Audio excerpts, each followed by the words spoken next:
चला तर मग मस्त अशा दिवसाची माझी छानशी सुरुवात झालेली आहे आणि आज होता सुट्टीचा दिवस. त्यामुळे माझं जे काम आहे ना तर ते निवांत चालू होतं. कामाची काही जास्त गडबड नव्हती. तरीही मी सकाळी लवकरच उठले होते. जरी सुट्टीचा दिवस होता ना तर लवकर उठलं की मग आपली कामं पण पटपट आवरतात. आणि पण एवढं आहे की सुट्टीचा दिवस असला ना तर काम आपली दम्मा आणि सावकाश चालू राहतात. तर मग बाहेर आलेली होती तर बाहेर ज्या काही वस्तू इकडे तिकडे पडलेल्या होत्या ना तर आधी त्या व्यवस्थित ठेवल्या.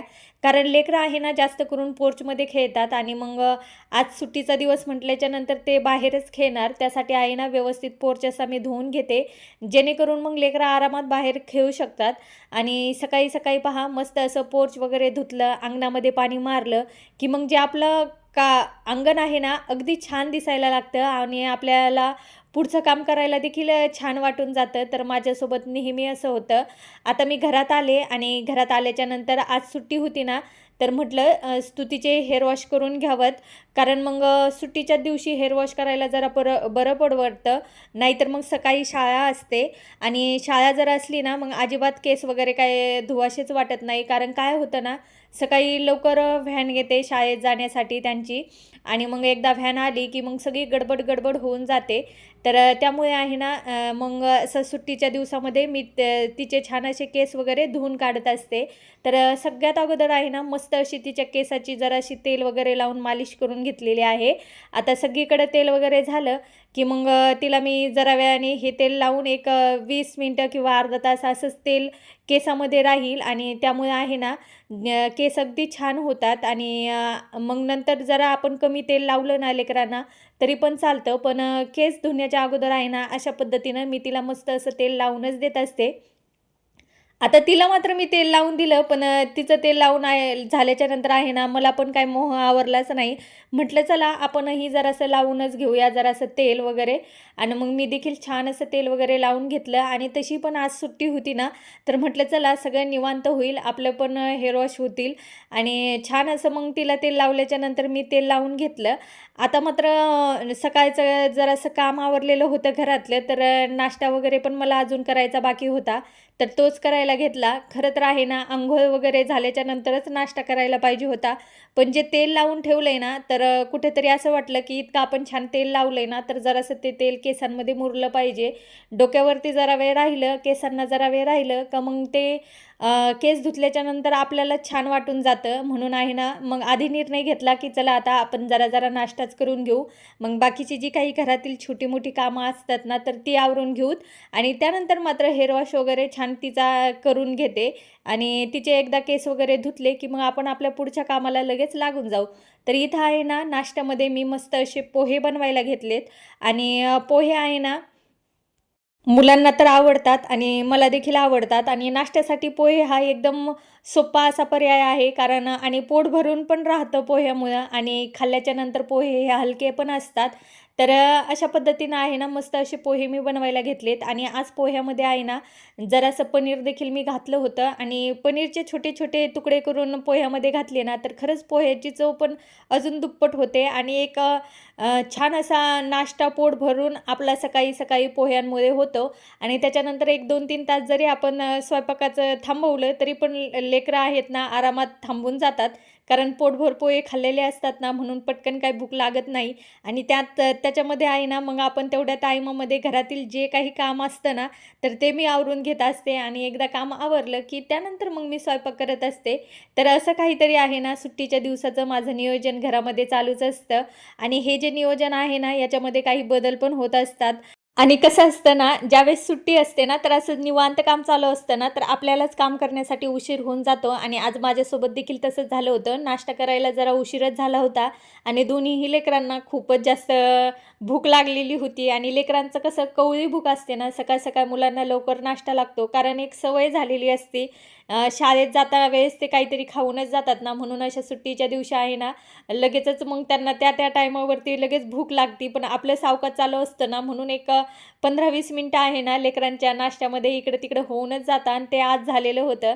तर इथे पहा मस्त असे मी पनीर वगैरे टाकून पोहे बनवलेत ना लेकरांना, तर त्यांना खूप जास्त आवडतात आणि सोबत आम्हाला पण आवडतात. आता त्यांच्यासोबत आहे ना मी देखील मस्त असा नाश्ता करून घेणार. म्हणजे कसं एकदा नाश्ता केला, की मग घरातील जे आपली थोडीफार कामं असतात ना, तर त्या काम करण्यासाठी मग मी मोकळी होऊन जाते.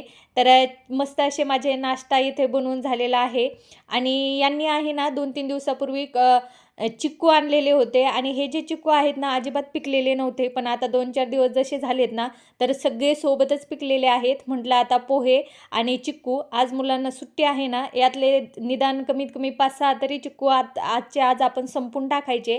म्हणजे ते खराब होणार नाहीत आणि अशा पद्धतीनं आहे ना, मी मस्त असा इथे नाश्ता तयार केला. सोबत पोहे, लिंबाची फोड आणि मुलांना मी एक चिक्कू तरी देऊन टाकला. आता दिवसभरात त्यांना आठवणीने मी हे चिक्कू खाऊ घालणार आणि त्यांच्यासोबत मी पण खाणार. म्हणजे कसं, की ते चिक्कू संपले जातील. त्यानंतर मात्र नाश्ता वगैरे केला आणि आम्ही जरासं बाहेर बसलो उन्हामध्ये. कारण मग स्तुतीला पण ही जी रिंग आहे ना, ती खेळायची होती. तर ती जोडून देत होते आणि ती जी रिंग आहे ना, हा रिंग खेळण्याचा तिला खूप नाद लागलेला आहे आणि चांगलं आहे लेकरं काहीतरी खेळत राहतात घरामध्ये. मोबाईल पाहण्याव्यतिरिक्त असं काहीतरी लेकरांना खेळणी आणून द्या. म्हणजे कसं, की लेकरं त्या खेळणीच्या ॲटलीस्ट 8-10 दिवस तरी मस्त असं ती खेळणीसोबत खेळत राहतात. आता पहा स्तुतीला हे नवीन वेड लागलेलं आहे. तिला ही जी रिंग आहे ना, तर ती फारच जास्त आवडायला लागली आणि ती त्याच्यासोबतच खेळते. त्यानंतर मात्र आम्ही हेअर वॉश वगैरे दोघी मायलेकींनी करून घेतलं आणि मी माझं घरातील काम आवरलं आणि पटकन कपडे वगैरे धुवून घेतले. आणि सुट्टीचा दिवस म्हटलं की कसं असतं ना, सगळे कपडे लेकरांचे पडून जातात. कारण मग त्यांचे स्कूल ड्रेस असतात 2-2, पुन्हा स्पोर्ट ड्रेस असतात आणि हे सगळं घरातील कामाचं नियोजन आहे ना, अशा पद्धतीनं माझं सुट्टीच्या दिवसामध्ये चालूच राहतं. आणि लेकरं पण घरी असतात ना, मग काम काही कमी होतच नसतं, काम वाढतच राहतं. लेकरं शाळेत गेले तरी जरासं घर शांत असतं आणि आपण आपलं काम आहे ना आरामात करू शकतो. पण लेकरं शाळेत गेलेली नसली की मग मात्र कामाचं आपलं नियोजन इकडे-तिकडं होऊनच जातं. या वेळेपर्यंत आहे ना, घरातील माझी जी काही सर्व छोटी-मोठी कामं होती ना, तर सगळी आवरून गेली होती आणि सुट्टीच्या दिवसामध्ये लेकरांची दिवसभर अशी काही ना काही मस्ती चालूच असती. तर कालच्या दिवशी आहे ना, स्तुतीला खूपच जास्त सर्दी, खोकला, ताप होता म्हणून तिला आम्ही दवाखान्यातून जाऊन आणलेलं होतं. तर तेच औषध मला तिला आज द्यायचे होते. म्हटलं 2-3 दिवसाचा औषधाचा कोर्स आहे ना, तर तो पूर्णच द्यायचा. खरं तर तिला आहे ना कालच बरं वाटून गेलेलं होतं. कारण मग काल सकाळी, दुपारी आणि संध्याकाळी असे 3 टाईम मी तिला औषध दिले होते. तर पटकन तिला कालच्या दिवशीच फरक जाणवला होता. पण मग असं वाटलं की आता तो 3-4 दिवसाचा जो कोर्स आहे ना, तर तो तिचा पूर्ण करूनच देते. जरी तिला बरं वाटत असलं, पण तो जो लेकरांना कोर्स देतात ना डॉक्टर 3 दिवस, 4 दिवस, तर तो पूर्ण केलाच पाहिजे आणि त्यामुळे आहे ना लेकरांना पूर्णपणे बरं वाटून जातं. सुरुवातीला मी कसं करायचे, लेकरांना दवाखान्यातून जाऊन आणल्याच्या नंतर आहे ना, औषध वगैरे दिले की 1-2 दिवसात आहे ना लेकरं पटकन बरं होऊन जायचे आणि बरं वाटायला लागलं एकदा लेकरांना की मी औषध देण्याचं लगेच बंद करून द्यायचे आणि त्यामुळे व्हायचं काय काय 1-2-4 दिवसांनी परत आहे ना लेकरं पुन्हा आजारी पडायचे. आता मात्र तसं काही करत नाही. जो कोर्स डॉक्टरांनी 3-4 दिवसाचा करायला दिला ना, तर तो मी पूर्णच करत असते. एक-एक दिवस आहे ना, लेकरं खूप जास्त एखाद्या खेळणीसोबत खेळतात आणि इथे पहा स्तुती मस्त असं या रिंगसोबत आहे ना, छान अशी खेळतच होती आणि तिला या रिंगसोबत खेळायला देखील आवडत होतं. त्यानंतर मात्र आम्ही छान असे जेवणं वगैरे केले आणि किचन ओट्यावरती जो काही भांड्याचा पसारा वगैरे पडलेला होता ना, तर लगेच तो घासायला घेतला.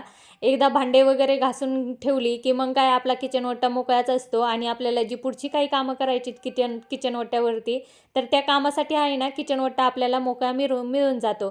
तर मस्त असे माझे इथे भांडे वगैरे घासून मी घेते आणि पटकन त्यांच्या त्यांच्या जागेवरती हे भांडे लावून देते आणि आज दुपारच्या आतमध्येच माझी घरातील सगळी कामं आवरलेली होती. त्यामुळे आहे ना जास्तीच्या कामामध्ये मला आहे ना जरासं काम दुसरं एक करायचं होतं, तर तेच मी करायला घेणार होते. पण त्या अगोदर आहे ना इथं मी तिला पिकलेला चिक्कू कट करून दिला व्यवस्थित. आता तिने तो चिक्कू खात बसेल आणि मी मात्र काही दिवसापूर्वी आवळा कँडी बनवलेली होती आणि भरपूर सगळी बनवलेली होती. पण आता आहे ना खाऊन ती आवळ्याची कांडी आहे ना तर संपलेली होती. थोडीशीच काचेच्या बरणीमध्ये शिल्लक राहिलेली होती.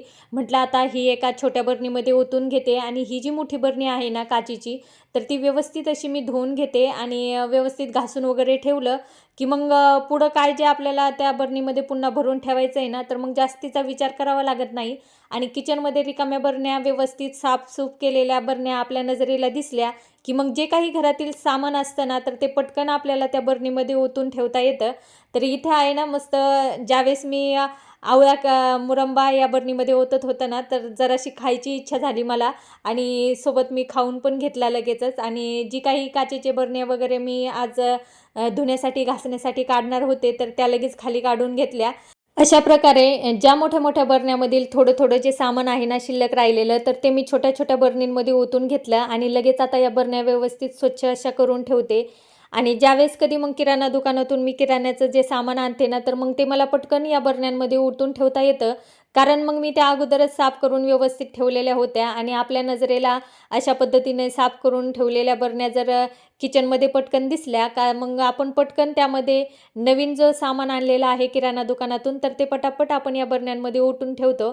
नाहीतर कसं होतं ना, किराणा दुकानातून नवीन सामान आणलं की मग आपल्या बरण्या अशा पद्धतीनं रिकाम्या नसल्या की मग ते मोठ्या डब्यामध्ये मी ठेवून देत असते आणि कधीतरी ते लक्षात पण येत नाही.